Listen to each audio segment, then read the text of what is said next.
Sveiki, esu humanitarinių mokslų daktaras Andrius Martinkus. Tęsime mūsų pamastymus apie kintantį pasaulį ir apie Lietuvos valstybės, lietuvių tautos vietą šitame kintančiame pasaulyje. Pagrindinė politinė mūsų laikmečio tema ir problema deja yra karas.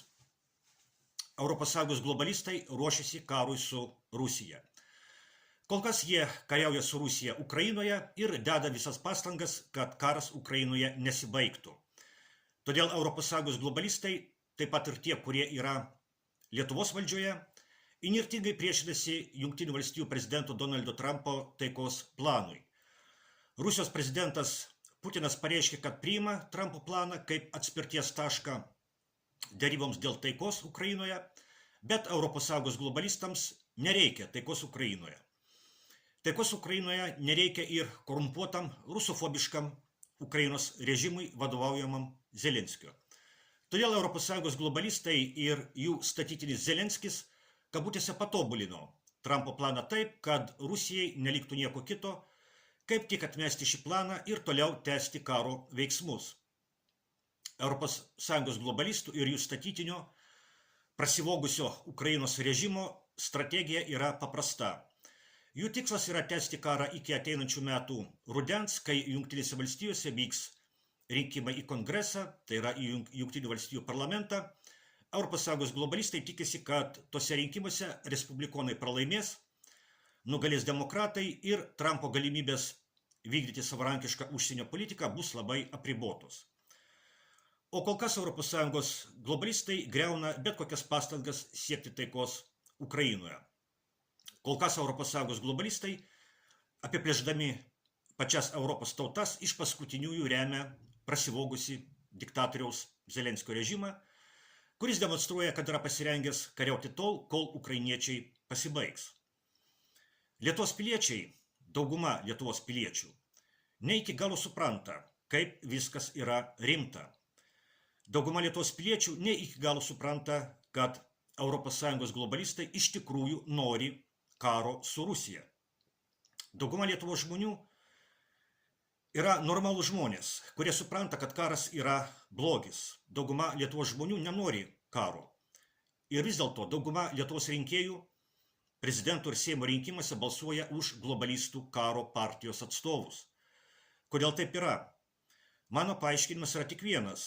Globalistų propaganda įtikino daugumą rinkėjų, kad, pavyzdžiui, Nausėda nenori karo su Rusija. Globalistų propaganda įtikino daugumą rinkėjų, kad konservatoriai, liberalai ir socialdemokratai nenori karo su Rusija. O iš tikrųjų, konservatoriai, liberalai ir socialdemokratai visi yra landsberginiai. Visi yra globalistų karo partijos ląstelės Lietuvoje. Ir jie visi nori karo su Rusija. Ukrainos žmonės irgi balsavo už Zelenskį 2019 m. Ukrainos prezidentų rinkimuose, nes Zelenskis žadėjo, kad nutrauks karą Donbase. Bet problema buvo ta, kad Ukrainos režimas po 2014 m. Maidano perversmo neturėjo jokios kitos savo egzistavimo prasmės išskyrus karą su Rusija. Todėl, kai sakoma, kad Zelenskis tiesiog apgavo už jį, tai yra už taiką, balsausius žmonės, tai ne visai tiesa. Gali būti, kad žadėdamas žmonėms taiką, Zelenskis iš tikrųjų tikėjo tuo, ką sako. Zelenskis neturėjo jokios politinės patirties. Jis buvo aktorius komikas. O Ukrainos valstybė, kurios vadovų jis tapo, jau kelis metus buvo globalistų ruošiama karui su Rusija. Todėl, kai Zelenskis tapo prezidentu, globalistai jam iš karto išaiškino, kokia yra jo tikroji paskirtis ir koks bus jo darbas. Jeigu Zelenskis būtų sąžiningas žmogus, jis galėtų atsisakyti jam numatyto vaidmens ir toliau nebedalyvauti Ukrainos žmonių apgavystėje, pavyzdžiui, tiesiog atsistatydinti iš prezidento pareigų. Bet Zelenskis daug labiau už Ukrainą mylėjo pinigus ir šlovę. Todėl jis pasirinko ne taiką ir Ukrainos gerovę, o karą, kuriame Ukraina yra globalistų įrankis kovoje su Rusija. Globalistų propaganda sako, kad jei tu prieš karą, tai tu už Rusiją ir Putiną. Globalistų propaganda sako, kad reikia ruoštis karui su Rusija, nes Jei Rusija nebus sustabdyta Ukrainoje, ji ateis į Lietuvą.